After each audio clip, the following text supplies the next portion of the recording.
starting itu saya sih doanya itu, Tuhan kalau dapat seseorang yang mengasihi Tuhan yang seperti dia. Puji Tuhannya dapat bonus. Memang dia. Selamat datang di Podium, Podcast Holy Stadium. Bersama dengan Pastor Tina Agung Purnomo. Hidup yang diubahkan akan mengubahkan hidup orang lain. Narasumber kita kali ini adalah Pastor Samuel Anton. Bagaimana kisah kehidupan beliau? Mari kita saksikan. Silahkan like, comment, and share bila Anda diberkati dengan tayangan ini. Dan subscribe untuk update video terbaru. Seringkali kita mendengar mujizat air menjadi anggur. Orang buta melihat, orang tuli mendengar. Kita pikir itulah mujizat. Tapi ternyata seringkali kita itu dibawa ke satu perubahan hati. Siapa yang bisa mengubah hati kita kalau bukan Tuhan? Nah, banyak cerita di mana orang itu hatinya ngalami perubahan. Dan hari ini saya ada Pastor Anton, di mana dia hadir di podcast Holy Stadium, Podium, dan dia akan sharing banyak hal kepada kita sehingga kita semuanya mendengarkan akan cerita yang luar biasa dari hidup yang diubahkan hatinya. Ya, kita bertemu lagi di dalam Podium podcast Holy Stadium, dan saya ingin mendengar, kan ini generasi yang muda ya, generasi milenial di mana punya banyak angan-angan. Tapi sebelum angan-angan itu terrealisasi, seringkali itu kita berproses dulu. Yes. Nah, prosesnya ini yang menyenangkan. Saya itu orang yang senang dengan suatu proses. Yeah. Karena di satu proses itu selalu ada perubahan. Proses itu kan barang mentah diolah gitu ya menjadi satu produk. Yeah. Nah, disinilah proses itu menyenangkan.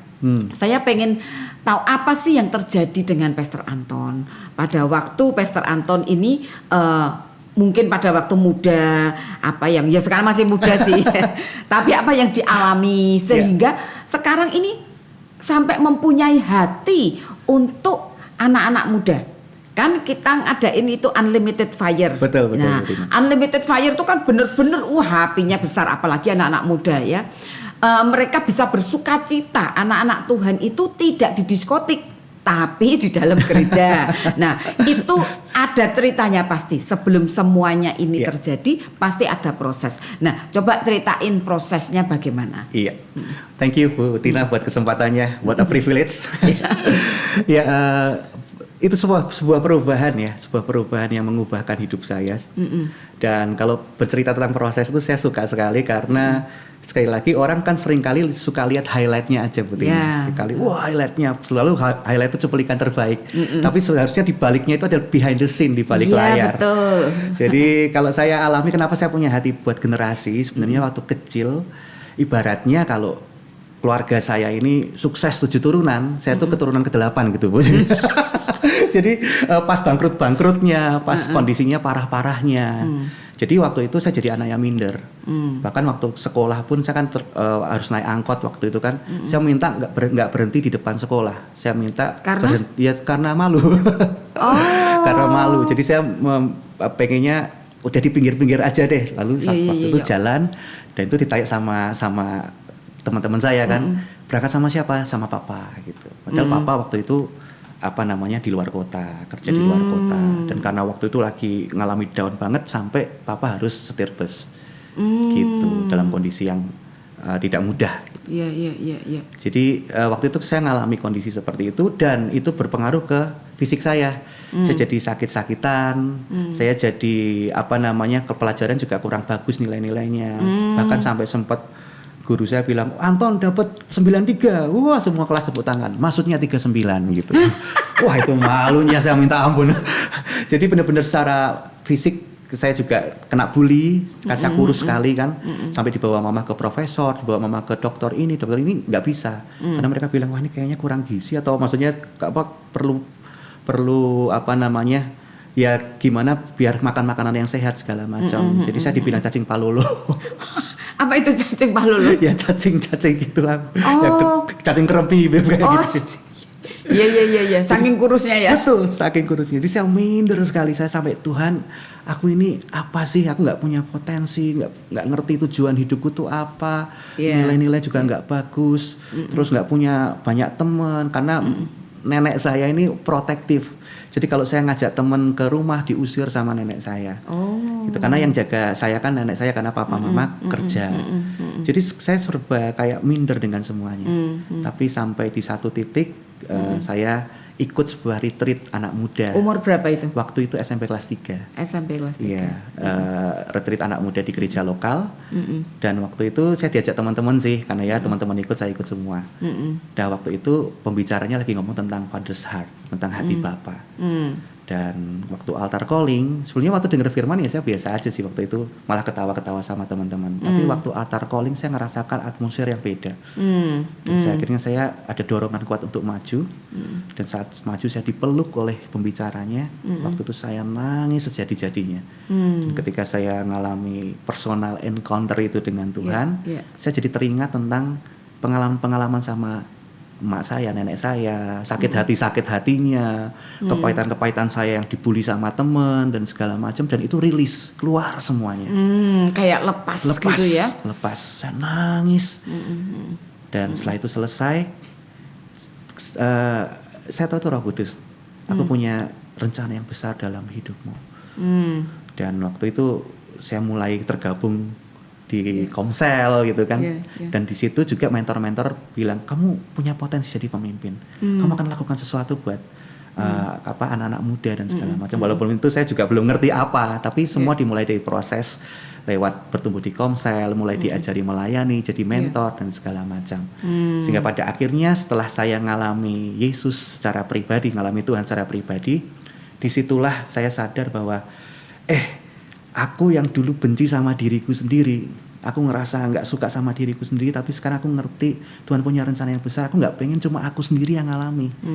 Aku pengen mereka ngalami Tuhan.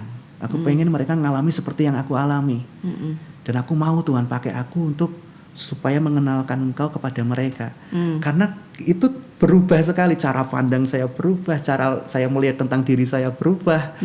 Jadi saya nggak pengen cuma saya ngalami, dan saya pengen generasi muda itu ngalami. Gitu. Yaitu kenapa titik awal saya melayani generasi muda. Nah terus setelah itu bagaimana bisa sampai muncul punya beban sampai unlimited fire segala itu kan pasti ada satu pergumulan di mana sampai akhirnya muncul, ini aku kalau ngadain ini bagus gitu loh. Kan bukan disuruh sama mertua toh.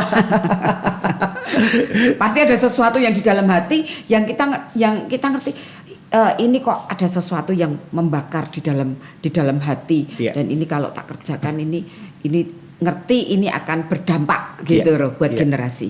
Ini menarik Bu Tina, karena waktu saya masih waktu saya masih youth tuh saya kenapa dikasih dream sama Tuhan, sesuatu yang nggak mungkin saya bisa reach, saya nggak mungkin bisa kesana tuh, kayaknya nggak mungkin sekali, karena saya waktu itu saya tutup mata itu saya kayak melihat Indonesian Conference, jadi di mana hamba-hamba Tuhan dengan kekuatannya masing-masing dari berbagai latar belakang dan interdenominasi, mereka bisa berkumpul dan melayani generasi, sehingga generasi ini kenyang, tanda kutip, mereka mengalami sesuatu dengan kekuatannya dari maksudnya dari strength-nya dari gereja ini, strength-nya dari gereja ini, dari komunitas ini, mereka dapat sesuatu untuk memenangkan generasi.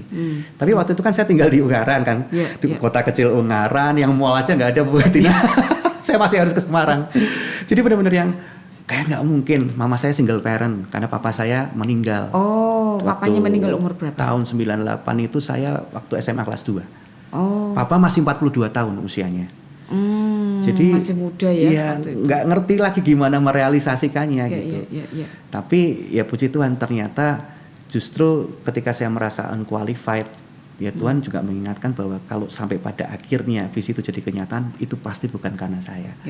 Gitu. Jadi intinya kalau Tuhan juga kasih visi, Tuhan juga akan pertemukan dengan orang-orang yang punya beban yang sama. Iya, betul. Dan step by step, akhirnya yang luar biasa saya ketemu dengan pasangan hidup saya. Oh. dengan Lili.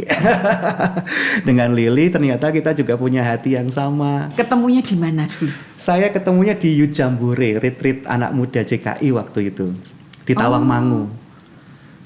Kapan itu? Tahun 99. Tahun 99. Iya betul. Siapa yang ngadain waktu itu? Ya itu acara anak muda Sinode JKI. Sinode? Iya.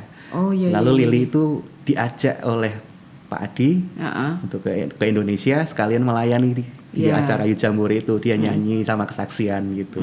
Wah, waktu saya lihat itu saya waktu itu cuma lihat, waduh luar biasa ya, ada orang punya hati yang mengasihi Tuhan seperti itu. Dan saya doa waktu Tuhan, kalau aku punya pasangan hidup, aku pengen orang yang punya hati yang mengasihi Tuhan seperti dia.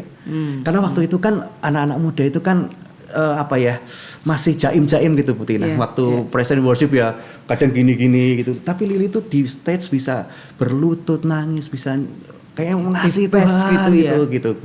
Merdeka. Ya, starting itu saya sih doanya itu, Tuhan kalau dapat seseorang yang mengasihi Tuhan yang seperti dia. Puji Tuhannya dapat bonus. Memang dia. Ternyata sudah ditunjukkan ya, Tuhan ya. Iya. Nah, sekarang di dalam perjalanan hidup itu, apa yang Anton rasain?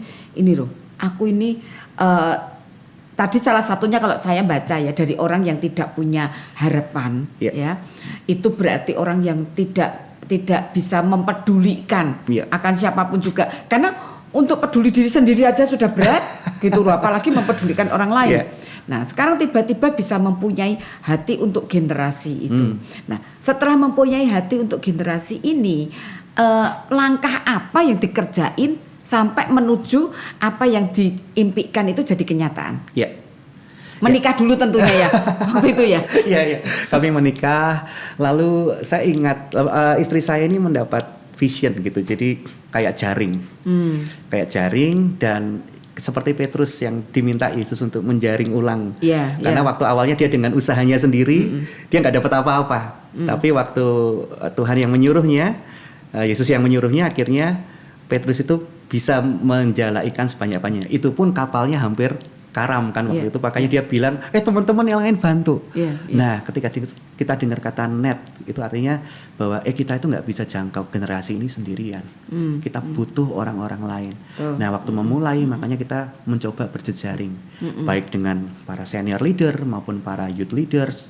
Intinya adalah ini bukan tentang denominasi tertentu, tentang kegerakan tertentu. Ini semua tentang anak muda, tentang generasi. Mereka butuh ketemu dengan Yesus, karena bertemu dengan Yesus itu mengubah sejarah hidupnya mereka. Betul. Gitu. Jadi itu yang kami lakukan, kami berjejaring Bu Tina. Nah, kapan Anton ini berubah tiba-tiba ini jadi pendeta?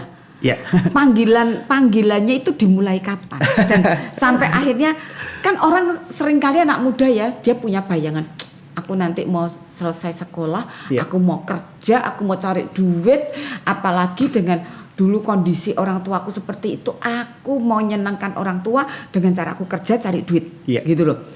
Tapi kalau ini kok bisa jadi pendeta, jadi hamba Tuhan, itu gimana ceritanya? Saya tuh gak mau jadi pendeta Bu Tina. Ya kan pasti ngono. Waktu terlibat di Komsel itu, mulai di Present Worship, saya suka melayani, terlibat pelayanan, tapi saya nggak mau jadi pendeta, karena mungkin agak trauma. Waktu lihat dulu ada namanya Sekolah Alkitab Maranatha di gereja saya, itu juga Pastor Philip Mantova pernah juga di situ kerja praktek waktu itu, dan itu kan kamar mandinya penuh dengan uget-uget, terus tempat tidurnya ada pokoknya tuh binatang-binatang segala macam. Kok menderita sekali ya orang yang sekolah Alkitab itu ya. Nggak mau deh, pokoknya aku mau melayani Tuhan, tapi aku nggak mau jadi pendeta gitu. Nah, makanya keinginan saya sejak waktu masih SMP SMA itu, saya pengen, karena jiwa seni saya kuat, saya mau jadi desainer grafis. Gitu. Jadi memang saya pun pada akhirnya fokus ke desainer grafis. Sekolahnya ke akhirnya IT, masuk kuliah ke IT dan segala macam. Jadi dan akhirnya pun saya waktu itu kerjanya pun juga di production house, jadi desainer grafis, dan sempat juga kita punya proyek beberapa di tempat yang saya kerja, itu juga support kota juga, bikin city branding dan segala macam, dan itu saya tuh puas sekali gitu. Untuk di production house, untuk stasiun televisi juga bikin desainnya, dan itu memang benar-benar yang apa ya, wah ini nih mimpiku Iya, sih. iya. Tapi Kayaknya talentanya sudah keluar gitu betul, ya. betul. Tapi sekali lagi waktu itu mama saya bilang, Anton kamu tahu nggak, kami tuh pengen anak cowok, tapi ternyata dapatnya cewek-cewek terus. Dan mama komitmen kalau punya anak cowok, saya namain Samuel Anton kan saya. Dan dia akan jadi hamba Tuhan. Saya bilang, aku mau melayani Tuhan Ma, tapi aku nggak mau jadi pendeta. Saya bilang gitu. Tapi entah kenapa justru ketika di puncak-puncak saya ngerasa wah karirnya mulai naik segala macam. Tapi hati beban untuk generasi itu semakin kuat. Dan pada sampai satu titik saya nggak kuat lagi. Kayaknya saya memang harus menyerahkan hidup saya untuk melayani Tuhan sepenuh waktu. Dan saya ngomong sama calon istri saya ngomong sama Lili, kamu mau nggak kalau saya ini nggak jadi graphic designer? Karena Lili pun juga graphic designer. Sebelum kita semua pada akhirnya sekolah teologi, tapi sebelumnya itu kita semua graphic designer semuanya. Jadi memang nggak, maksudnya kita pengennya ya, wah bikin apa namanya production house dan segala macam. Dan Lili bilang, oke, aku mau. Dari situ akhirnya terus jadi hamba Tuhan ya. Yes. Nah, terus setelah menikah ya toh pasti di dalam kehidupan itu tidak mudah. Ya. Justru di dalam proses ini orang itu harus menuju kepada satu kedewasaan. Nah, kedewasaan ini tidak bisa dengan pakaian yang tadinya seperti anak-anak terus jadi pakai jas sudah kelihatan dewasa. Itu kan tipuan aja kalau begitu. Tapi kedewasaan itu kan pasti ada banyak hal kejadian yang membuat kita jadi semakin dewasa. Ada anak-anak di keluarga yang tiba-tiba ayahnya nggak ada tadi.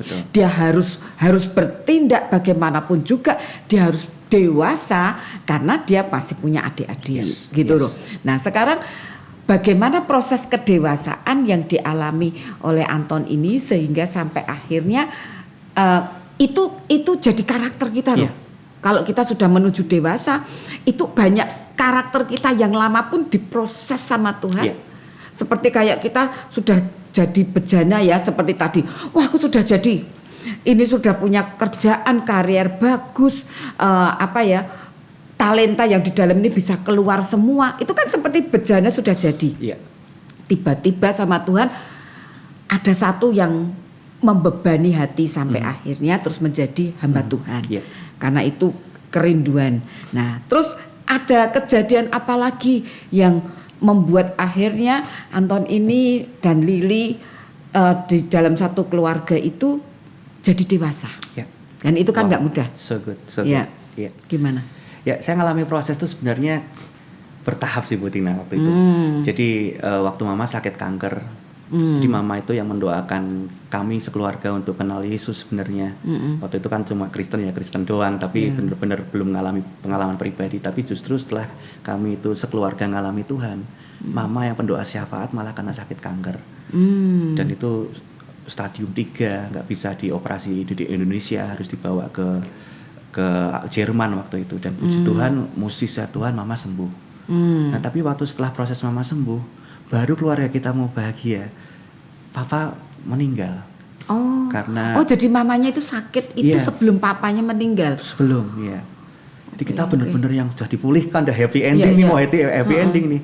Papa meninggal karena waktu itu biasanya kalau keluar dia bawa mobil, tapi karena ini mau beli makanan nasi padang kalau nggak salah di sebelah, dia bawa motor, ada truk dan papa kena kecelakaan. Jadi waktu itu saya benar-benar broken gitu ya. Saya Tuhan ini maksudnya apa gitu loh. Mama sudah ngalami ini, sekarang kalau mama sakit bisa sembuh. Jadi papa meninggal gitu, dan saya tidak punya itu papa langsung lagi. Meninggal di tempat? Iya, meninggal.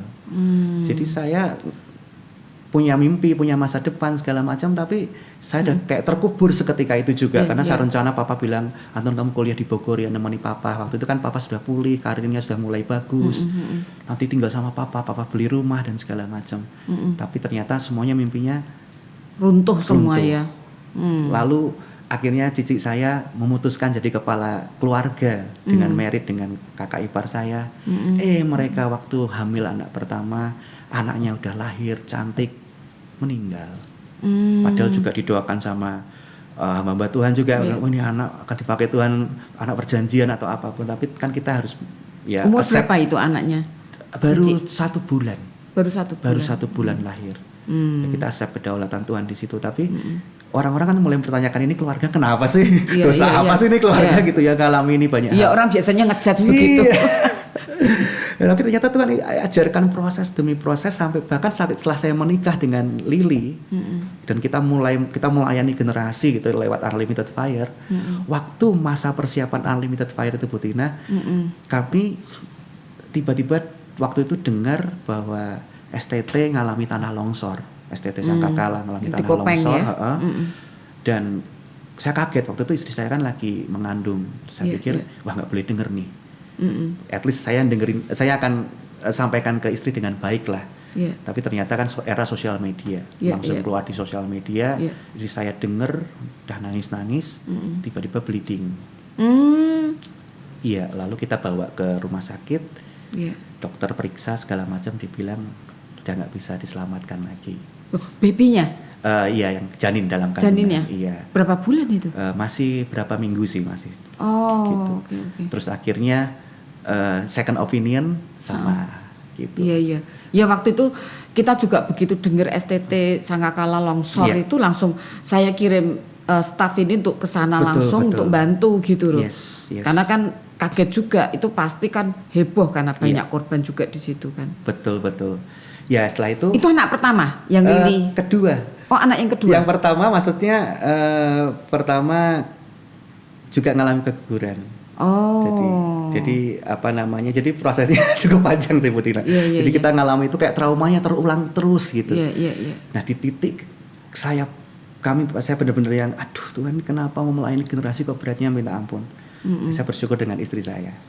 Dia pegang tangan saya, dia bilang, kok kita nggak bisa milih musim hidup kita, tapi kita bisa milih respon hati kita. Iya, betul. Nah, betul. waktu saya nangis, dan akhirnya setelah seluruh proses kuret segala macam, beberapa hari kami pulang ke rumah. Waktu itu ada gerakan di hati saya untuk worship gitu ya. Saya ambil gitar, saya nyanyi, dan tiba-tiba saya ingat yang di kitab Roma yang siapakah yang dapat memisahkan aku dari kasih Kristus. Iya. Telanjangan, mara bahaya, apapun juga tidak ada yang dapat memisahkan aku dari kasih Kristus. Dan lahirlah lagu Cinta di Hatiku itu. Yang setiap musim di hidupku engkau ada bersamaku, itu menguatkan kami kembali untuk bangkit. Itu yang keluar dari hati itu ya lagunya ya. Dan puji Tuhan akhirnya lagu itu jadi berkat bagi generasi. Iya, Karena iya. banyak kesaksian, bahkan banyak orang terima Yesus melalui lagu itu juga. Tapi Tuhan juga setia dan adil. Setelah itu akhirnya istri saya mengandung lagi justru saat kami melayani misi di Sumba, Bu Tina. Melayani misi di Sumba, ternyata padahal kita jalan melewati sungai-sungai gitu kan segala macam, tapi ternyata pulang-pulang cek positif. Dan singkat cerita, Bonus. iya, lahirlah anak saya yang kedua itu, Yuna Immanuela Sidarta. Gitu. Oh, oke. Nah, perjalanan itu kan memang apa ya? Orang itu gampang sih ngejudge orang. Iya. Karena saya sering kali ngomong menghakimi itu soalnya gratis sih. Coba suruh bayar orang akan mikir untuk menghakimi. Tapi karena ngomong itu gratis, orang dengan gampang menjudge gitu loh. Iya. Padahal kalau kita lihat ya, ini kan proses ini. Bukan hal yang gampang melewati sepertinya gini, musibah kok terus-terusan gitu loh. Kok enggak selesai. Dan buat saya melihat pasti ada sesuatu yang di belakang yang Tuhan siapkan. Yes. Nah, setelah itu bagaimana sampai akhirnya Unlimited Fire itu bisa terjadi? Iya. Ya, luar biasa sih pertanyaan. Jadi ya setelah kita melewati banyak proses itu, kita sadar gitu, proses ini supaya kita tuh memahami hati generasi. Kenapa saya diizinkan fatherless? Karena generasi ini fatherless. Ya, Jadi betul, saya harus betul. bisa merasakan apa yang mereka rasakan juga gitu. Ya. Dan ternyata benar, walaupun waktu kami menikah itu kami belum punya anak, Bu Tina, waktu itu sebenarnya anak kita banyak. Karena ada yang ibaratnya ditolak sama orang tuanya, udah kamu kuliah nggak kuliah terserah kamu sekolah nggak sekolah terserah kamu. Dan akhirnya Fatherless itu padahal ya bapaknya ya ada. Tapi tidak berfungsi, ya kan? Iya. Jadi itu yang kadang-kadang anak itu pengen ngomong tapi Ya, tapi bapaknya sibuk kerja. Yes. Bapaknya sudah cari makan untuk keluarganya. Betul. Nah, itu kehilangan banget itu anak-anak muda itu. Ya. Dia lost gitu, mereka benar-benar butuh figur. Nah, dengan itu kan kita mulai melayani mereka, bahkan nggak cuma sentuh secara kerohanian, tapi kita coba cari beasiswa buat mereka dan segala macam. Nah, kita punya kerinduan. Lah kalau kita punya network yang lebih luas, nggak mungkin cuma orang-orang yang ini aja yang bisa kita layani. Makanya setelah itu kita share vision. Gimana kan Unlimited Fire visinya empowering generation to win generation, memperlengkapi generasi itu memenangkan generasi. Ya kita kerjasama dengan beberapa rekan dan kita diteguhkan juga waktu kita ke Australia ke Planet Shakers Conference. Iya, Planet Shaker. Waktu itu tiba-tiba Pastor Russell yang foundernya Planet Shakers manggil hamba Tuhan dari Indonesia. Cuma 6 orang ternyata kami maju, dan beliau tiba-tiba mendapatkan sesuatu gitu dari Roh Kudus, dan dia berkata, I see a million young people on fire. Dan hidupnya diubahkan jadi dampak yang besar. Itu meneguhkan kami. Pulang dari Australia dan nggak bisa keluar lagi, nggak bisa mundur lagi maksudnya. Oke, kita bikin Unlimited Fire 2017 betul, di Holy Stadium. Iya. Itulah. Terima kasih buat supportnya juga. Tapi ini tak lihat ya gini. Jadi kita ini jangan mengentengkan kalau kita itu ada musibah dalam keluarga. Yes. Ya, karena itu ya tadi tak lihat ya. Anton ini kehilangan papa yang tiba-tiba karena kecelakaan. Itu membuat rasa kehilangan. Jadi bisa ngerasain hilangnya figur bapak itu di dalam hati. Ya, karena itu. Nah, itu Anton ini bisa ngerasain, disimpan di sini. Oh iya, rasanya kayak begini loh. Rupanya apa yang dialami itu sampai beberapa kali ada musibah lagi, itu membuat akhirnya keluar belas kasihan. Iya ya, kalau aku tidak tolong, itu aku pernah ngerasain rasanya hilang papa itu seperti itu. Dan ternyata itulah generasi yang ada. Bagaimana generasi ini bapaknya ada, tapi dia tidak berfungsi karena bapaknya sibuk kerja, dan setelah pulang kerja sibuk dengan gadgetnya. Ya kan, bapak-bapak kan begitu. Nah, disitulah mereka kehilangan satu sosok yang harusnya mengisi hidup mereka, itu tidak bisa ngisi hidup mereka. Akhirnya generasi, saya pernah dengar Indonesia ini mestinya kehilangan satu generasi. Karena mereka terkena narkoba. Itu benar-benar sekian tahun lalu itu mengerikan. Ekstasi di mana-mana, mereka dugem. Nah, di situ saya pernah dengar itu sampai perkiraannya itu satu generasi itu hilang. Karena ini narkoba ini merajalela di Indonesia. Nah, sekarang nih yang saya ngelihat adalah dengan bangkitnya anak-anak muda yang bisa menjawab akan kebutuhan generasi itu. Ini anak-anak ini ada tempatnya. Paling tidak hati mereka tidak kosong. Misalnya anak-anak yang motor di, saya dulu kalau ngelihat ada motor knalpotnya mbok diapain itu sampai itu sekampung sampai nengok semua. Akhirnya saya ngerti, oh ini anak cari perhatian gitu. Jadi ngerti akhirnya, karena generasi ini kalau tidak ditolong, ya mereka akan hidup nanti di kemudian hari sudah seperti yang Anton dulu. Jadi di sini saya ngerti kenapa bisa sampai Anton ini bisa mulai ayo masuk ke Unlimited Fire. Ya toh, mestinya tidak ada kemampuan ke situ. Ya kan? Tapi karena punya hati yang ngerasain, ini berat tuh ndak punya orang tua itu. Nah, akhirnya kita bisa punya hati untuk bangsa ini, supaya mereka ini jangan sampai mereka ini jadi generasi yang ndak karuan hidupnya. Nah, setelah setelah Unlimited Fire itu kan benar-benar itu seperti apinya bulat-bulat gitu ya. Terus untuk memfollow up-nya itu gimana? Ya sekali lagi kita nggak bisa memfollow up juga sendirian, tapi kami bekerja sama juga. Jadi kami semakin merangkul orang-orang yang punya hati yang sama. Sudah berapa kali ya Unlimited Fire? Kita sejak tahun 2009, Bu Tina. 2009, 2010, 2011. Kita sempat miss 2 tahun. Setelah itu 2011 ada lagi. Terus berkelanjutan sampai 2021 ini, Bu. Sampai 2021. Iya. Iya. Kita miss karena menikah. Fokus ke pernikahan waktu itu. Ya kita semakin membuka pintu untuk berjejaring bersama-sama, dan yang kita follow up adalah kita bikin empowering class, discipleship itu untuk para leaders, karena kita percaya dari leaders ini kan di bawahnya ada banyak anak muda. Jadi kalau kita bangun jejaring dengan mereka, akan ada banyak anak muda yang diperlengkapi. Ada berapa gereja yang akhirnya jadi jejaringnya, Anton? Wah, berbagai macam latar belakang sih Bu Tina. Ada dari berbagai, ada yang dari semua mewakili, ada yang bahkan ada dari AKPB, ada yang dari Reform, ada. Wah, kalau gitu 100 ada loh. Ada sih. Iya kan? Iya. Luar biasa itu. Ya memang kalau kita lihat yang tua-tua ribut aja satu dengan yang lain. Sekarang saya ini memang gini. Nah ini kalau anak-anak muda bagus ini.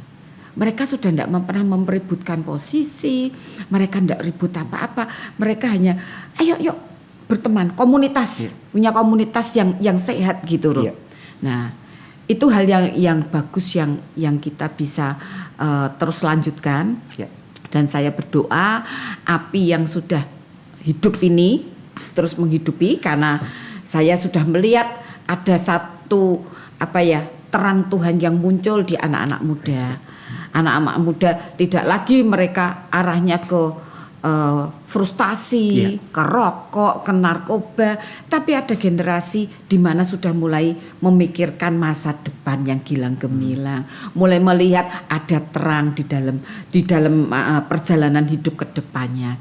Dan saya bersyukur Anton adalah orang yang dipakai untuk masuk ke dalam generasi ini. Karena kalau tidak ada orang yang mempunyai hati seperti itu, tidak akan terjadi. Ya, saya berdoa supaya apa yang sudah terjadi ini boleh terjadi terus, dan apa yang dimimpikan oleh Anton, aku punya mimpi nih loh Bu, untuk ke depan, untuk anak-anak muda, apa yang diimpikan? Ya saya punya mimpi bahwa ini bukan pergerakan satu orang gitu. Ini benar-benar yang ini akan terus dari generasi kepada generasi selanjutnya. Jadi selalu ada tongkat estafet yang diteruskan sampai intinya pada akhirnya saya cuma punya kerinduan. Kalau hidup saya itu bisa berubah karena saya bertemu dengan Yesus. Secara pandang saya berubah, saya bisa melihat ternyata saya punya masa depan, ternyata Tuhan mengasihi saya berharga di mata Tuhan. Saya rindu supaya generasi yang selanjutnya akan mengalami hal yang sama. Karena mereka nggak cuma butuh, karena mereka kan pinter ya, generasi selanjutnya itu kan generasi alfa, generasi Z, itu kaya informasi. Betul. Tapi bagi saya mereka nggak cuma butuh informasi tentang Tuhan, tapi mereka butuh pengalaman pribadi dengan Tuhan. Mereka bukan hanya bernyanyi tentang Tuhan, tapi mereka perlu mengalami hadirat Tuhan secara pribadi. Itu yang life changing dalam kehidupan mereka. Gitu. Saya juga berdoa supaya apa yang diimpikan untuk generasi ini tidak hanya sekelompok orang, tapi generasi bangsa.